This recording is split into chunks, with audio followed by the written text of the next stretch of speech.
Hello, in this video we're gonna check if iPhone 14 has a fingerprint sensor.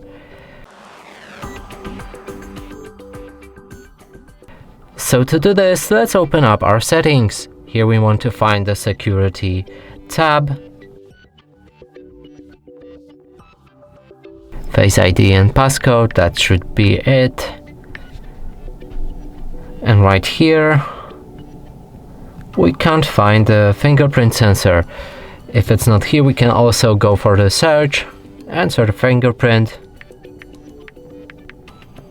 But sadly, there's also no proper results, and that would mean this device doesn't have a fingerprint sensor. And that's it for this video. Hope you like it. Please consider subscribing to our channel, leave a like and a comment below.